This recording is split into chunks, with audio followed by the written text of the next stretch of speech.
नमस्कार दोस्तों, मैं हूं आपका होस्ट शैलेन शर्मा। आप देख रहे हैं आपका अपना चैनल चंबिल वाला स्कूल। दोस्तों, भारत ने श्रृंखला बराबर की इंग्लैंड में जाके 2-2 से।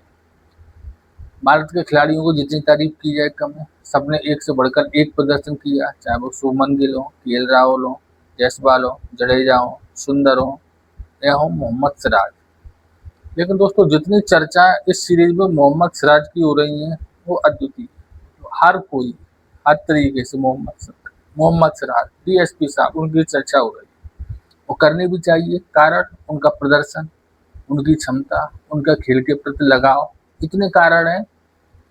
दोस्तों, अभी तक मोहम्मद सिराज की उतनी चर्चा नहीं होती थी, जबकि मोहम्मद सिराज पिछले 2 साल से हाईएस्ट विकेट टेकर है। बुमराह के बाद सबसे ज़्यादा विकेट उन्होंने लिए है और सबसे ज़्यादा ओवर उन्होंने फेंके हैं।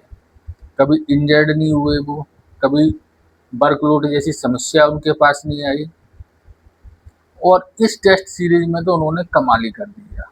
5 के 5 टेस्ट मैच खेले,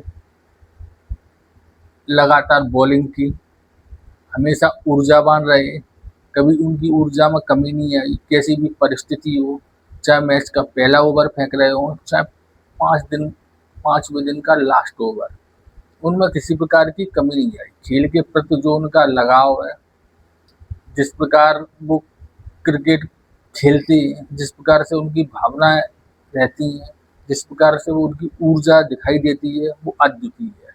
उसकी जितनी तारीफ की जाए कम है। दोस्तों, कुछ लोगों का कहना है कि जो man of the series, player of the series मिली है शुभमन गिल को, वो उनको ना मिलके मोहम्मद सिराज को मिलना चाहिए।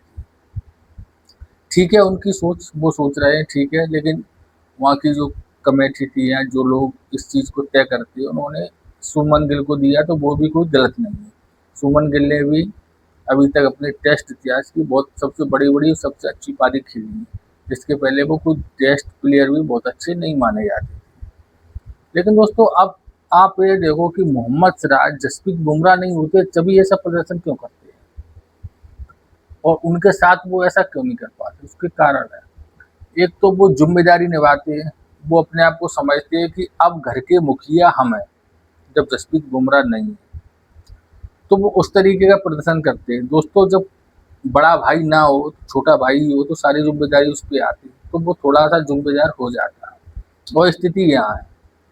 जब जसप्रीत बुमराह नहीं होते तो उन्हें लगता है कि अब घर के सरपंच हम हैं, तो वो उस तरीके का पूरी दम लगाते हैं और प्रदर्शन करते हैं। और हमेशा यह देखा गया है, चाहे वो गाबा का टेस्ट हो, चाहे जी फाइनल टेस्ट हो, उन्होंने अच्छी बॉलिंग की है और विकेट चटकाए और टीम को जिताने में अधिक से अधिक योगदान दिया है। और अपनी तरफ से तो वो 100% कोशिश करते ही है, चाहे वो विकेट मिले या ना मिले, वो एक अलग बात है।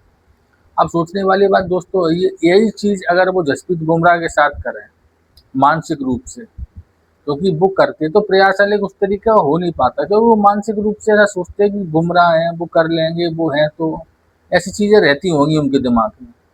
अगर जसप्रीत बुमराह के साथ मोहम्मद सिराज भी ऐसी बॉलिंग करें जब वो बुमराह के बगैर करते थे, तो आप दोस्तों समझो कि भारत की बॉलिंग कितनी स्ट्रांग हो जाए, और भारत की जो टेस्ट क्रिकेट जो दबी कुचली चल रही थी अभी तक, वो कितनी ऊपर उठे। तो अब इस टेस्ट सीरीज के बाद ऐसा होना संभव लग रहा है, क्योंकि अब मोहम्मद सिराज का कॉन्फिडेंस हाई लेवल पर होगा, और वो थोड़ा सा ये समझ सकते हैं कि अब हम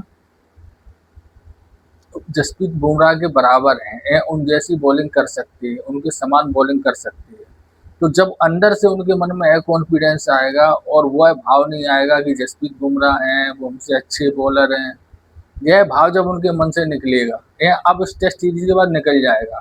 क्योंकि अभी तक मोहम्मद सिराज की इतनी चर्चाएं और बातें भी नहीं होती थी, जबकि वो इस तरीके के बॉलर है, पूरी प्रति समर्पित, क्रिकेट के प्रति समर्पित। सबसे अधिक अगर कोई है तो डीएसपी सिराज ही है, और वो इसी से दिखाई देता है कि उन्होंने 5 टेस्ट में 2500 दिन क्रिकेट खेली है, बॉलिंग की है, 185 ओवर फेंके हैं उन्होंने, सहज नहीं है। 1113 बॉल फेंकी है इस सीरीज में और 23 विकेट लिए है। ऐसा नहीं है कि, और दोस्तों उनकी ऊर्जा की बात की जाए कि वो कितने ऊर्जावान है, तो आप इससे अंदाज लगाओ, जो उन्होंने इन 5 टेस्ट मैच का जो लास्ट में अपना स्पेल फेंका था, विकेट लिए थे, उनकी हाईएस्ट फास्ट बॉल उसी स्पेल में आई थी। यानी कि ऐसा देखा जाता है कि प्रति टेस्ट मैच के बाद बॉलरों की स्पीड कम होती चली जाती है। जैसे आपने देखा होगा जसप्रीत बुमराह की जो 40% फेंक रहे थे पहले ओवर में, 140 प्लस की गेंद है, वो तीसरे टेस्ट मैच में आते आते 22 वो 0% रह गई। यानी कि 140 प्लस की स्पीड तीसरे टेस्ट में उन्होंने एक भी नहीं फेंकी, जो कि पहले टेस्ट में वो 40% फेंकी थी। लेकिन मोहम्मद सिराज ने लास्ट टेस्ट की लास्ट स्पेल में सबसे अपनी हाईएस्ट स्पीड की बॉल फेंकी। तो आप समझ सकते हैं कि किस तरीके के खिलाड़ी हैं। तो दोस्तों कहने का मतलब यह है कि इस सीरीज से मोहम्मद सिराज के टेस्ट कैरियर में एक बहुत बड़ा बदलाव आ गया है। अब उनके अंदर जो कॉन्फिडेंस होगा वो एक अलग ही लेवल का होगा, और एक कॉन्फिडेंस आपको अब नेक्स्ट जो सीरीज है वेस्ट इंडीज के खिलाफ, दक्षिण अफ्रीका के खिलाफ, उसमें दिखाई देगा। और भारत के लिए अच्छी बात है कि अगर जसप्रीत बुमराह के साथ भी मोहम्मद सिराज इस तरीके की बॉलिंग करते हैं तो यह भारत के लिए बहुत ही अच्छी बात है, और भारत को मैच जीतने में बड़ा आसानी होने वाली है अगर ये दोनों बॉलर एक सी बॉलिंग करते हैं। तो दोस्तों यह थी मोहम्मद सिराज के बारे में कुछ थोड़ी बहुत चीज़ें। दोस्तों मोहम्मद सिराज की एक बात और है कि मोहम्मद सिराज के जो क्रिकेट के प्रति समर्पण है वो किसी अन्य बॉलरों में उतना नहीं दिखाई देता। आपने देखा होगा चाहे जसप्रीत बुमराह विकेट ले हैं, प्रसिद्ध कृष्णा, उनमें जोश रहता है।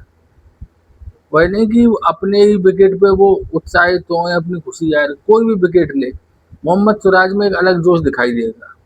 जिस तरीके से अगर आपने देखा विराट कोहली में रहता था, उससे कुछ मिलता जुलता, लेकिन इस चीज पर कभी गौर नहीं किया गया। अंडररेटेड खिलाड़ी रहे मोहम्मद सिराज, लेकिन अब यह सब चीजें बदल गई। मोहम्मद सिराज में श्रृंखला के बाद 100% चेंज आने वाला है, और यह चेंज भारतीय टेस्ट क्रिकेट के लिए पॉजिटिव होने वाला है, और भारतीय टेस्ट क्रिकेट को उच्च स्थान पर पहुंचाने वाला होगा। तो दोस्तों आज के वीडियो में बस इतना ही। वीडियो अच्छा लगे तो लाइक करें और चैनल को सब्सक्राइब अवश्य करें। धन्यवाद।